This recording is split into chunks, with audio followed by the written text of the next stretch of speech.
So a new patch just dropped, and I thought I would just give my thoughts on the new changes, and yeah, let's just do it regular style, I guess. Starting off with the Jagged Blade impact damage increase from 50 to 65. The really big thing to note with this change is that it's not big at all. I actually don't know why they made this change. Like, we're seeing a lot of Queen in pro play, we're seeing a lot of her in ranks as well. The Atlanta Vayne, one of the best teams in Overwatch League, are playing her right now, so I don't know why she is getting buffed here. I mean, Blade, they say they want to increase the reward of, Jagged Blade, right? But the thing with that is, Blade was already, if you landed the Jagged Blade, you almost always got a great cooldown trade of forcing something, right? So say you throw a knife and you hit the Queen, you would force, shouts, axe maybe a counter knife. Say you knifed Zarya, you almost always force a personal bubble, which is a 10-second cooldown.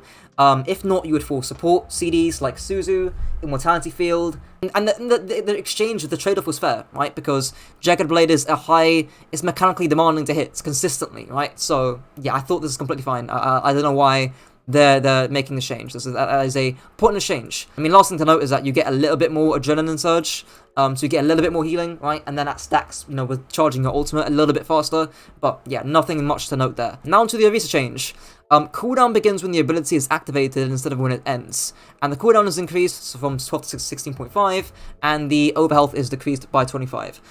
So this is a complete nerf. There's no upside to this at all. Absolutely zero upside. So, I mean, Orisa did need a nerf, right? She was being played a lot in Pro League right now. The Orisa Baptiste stuff, as I assume you know, and I assume in low ranks, I don't know about you guys, maybe you guys can comment below, but Orisa seems pretty impressive right now. I mean, every person is playing her in Esther, but the thing with Orisa is the damage, right? It's the damage. That's the highlighter. It's the damage, right? That's why people are playing her. No one's playing her for the Fortify change, right? They're playing her because of the range change, which means you toss a javelin, you shoot at someone from 20 meters away, and you basically one-shot them. I think she's still going to be probably A tier in ranked, A/B tier, and in fact, the main source of her downgrade from S to A tier, or S/A to B, is Zarya, right? And let's go on to Zarya changes now, which are really, really impactful. So essentially, this only applies to a projected bubble, right? This isn't her personal bubble, which is really important to know, but this only applies to a projected bubble, right? So they have an increased HP, right, from 220 to 225, which, by the way, also stacks with your energy, right? So instead of getting 40 energy on a bubble, you now get 45 if it pops entirely, which is really nice. The cooldown has been decreased from 10 to 8, and the size of it has been increased by 15%, which means that it's essentially easier to hit. The big thing, the reason why this change is really impactful is, I'm not sure if you guys remember this, Zarya Reaper was really, it was pretty damn popular before Junkerqueen came out. It was really, really popular, right? And even then, Zarya Tracer or Zarya Genji, right? And the reason why these heroes, these DPS were being played with Zarya is because they can their burst mobility, right? And burst damage, which means that they can instantly go in, Zarya can bubble them and bubble their aggression, and you basically get 40 energy, well, 45 energy now, right? And this really is going to be the crux of the meta, because with these Zarya changes, and considering that Zarya already has a very, very good matchup against Orisa, who just got nerfed, and considering that dive meta isn't really meta anymore, right? Summer Tracers in the muds, and Queen. I mean, this Queen changed, who cares, right? But Zarya's got a good matchup into Queen, so I'm really expecting a lot of Zarya Genji. Zarya Reaper is going to be meta, I think. The only thing I think that could counter the Zarya is the Ramatcha or the Rhine stuff, because Zarya doesn't have a good matchup against them. But as I see it right now, her bubble, you're basically going to have bubble whenever, right?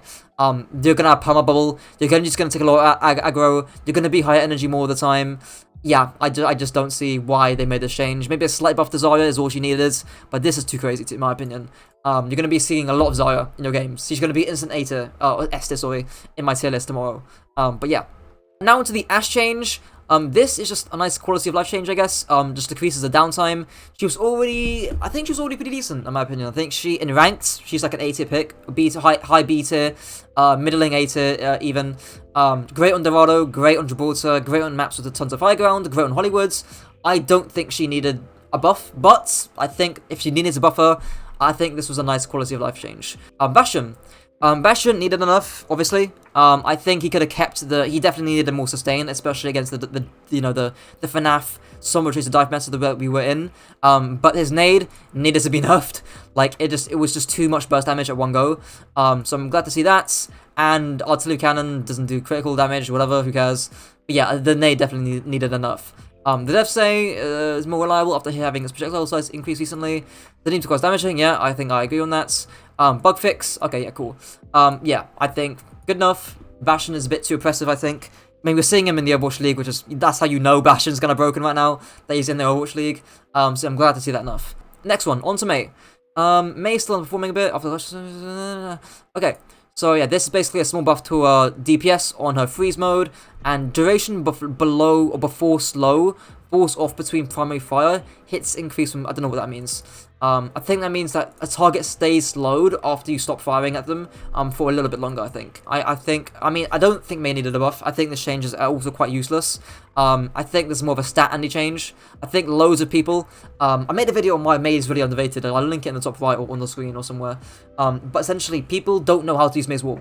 That's basically it. Like, they don't know how to use Mei's wall, right? I think she's going to be stronger where she's already really strong, like Colosseo, Lane Jan Control Sensor, her wall skill is still going to be really good. Yeah, now there's even more of a reason to pick Mei. But if you're playing Dorado, if you're playing Numbani, if you're playing Gibraltar, you know, these high ground maps and these open maps, New Queen Street, where it's difficult to get Mei wall value, that is probably why she's underperforming, right? Because players don't know how to get wall value in situations where the maps are quite open, right? And I have a whole guide on that. That's why I made my Mei guides.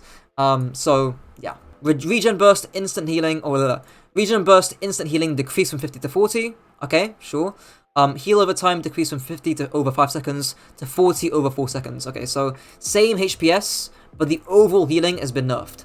I like the change. I think it needs to be more aggressive, in my opinion, though. I think Baptiste sustain is so dumb, man. Like, you can literally be playing Tracer, and you can get the Baptiste. You can do all of that mechanical stuff that I talked about in my last video, and get the Baptiste to 1 HP, and then he just presses one button, and then instantly goes back to full HP, and then you have to destroy his lamp, and then it's just so much effort, man. It's like, yeah, I think this needs to be enough to like 20 or 25, honestly. I don't like the instant healing. I don't like it at all. So yeah, you get instant 100 HP if you're below 50% of HP, right? So if you're 50 HP on Baptiste, you get instant hundreds. I think that will only be doubled, so that'll be that'll be 80 instant healing now. So you go from 50 to, what's it called, 130, right? But yeah, I like the change. It's a step in the right direction. Baptiste Reach and Burst was really annoying to deal with, or it still is really annoying to deal with. So yeah, nice change. Kiriko, last change. Paralysis to enemy heroes, who cares? Yeah. Oh yeah, the support passive change. I forgot about this. I just read over it. Duration until support passive activates increase from 1.5 to 2 seconds. Why have I done this? Supports have received individuals. I think I saw on Twitter, like, Mercy mains crying about this. Yeah, there we go. So where's Mercy's individual survivability improvements? Nerf's Guardian Angel, whatever. In before scarcity only complaints, guys. I don't care. I think Mercy needs a slight buff, a slight buff to her survivability, or to her GA. But yeah, I think this change is overall positive. The main reason being, I think supports have become more like DPSs now, right? Where they just half flank. We've seen this with the Liari especially, right? But they just flank, take an angle, and they don't get punished for it, right? They don't get punished. They just go back in the cover and they heal up passively. Or if you're Liari, you just put your pylon down, then you get the passive healing, and then you're fine. So I like the change. It incentivizes better cover usage, and it punishes supports for overpeaking or overstaying their welcome. But yeah, I think this patch overall, I think it's mostly a step in the right direction. I think, again, as it normally is with these patches, the changes are either useless change, or they are completely overbearing. So, like the change over here. But some changes, like the Ashe change, the Bastion change, the Mei change is useless. The Bap change especially, I think I like those changes. Overall, I'm feeling slightly, I think if I use the needle drop terminology, I'm feeling a strong 5 to a light 6 on this patch notes, on these set of patches here. I will be getting a tier list out tomorrow on the mid-season hero tier list thing. So be sure to stay tuned for that. And yeah, hopefully you guys enjoyed. And yeah, on to the next one.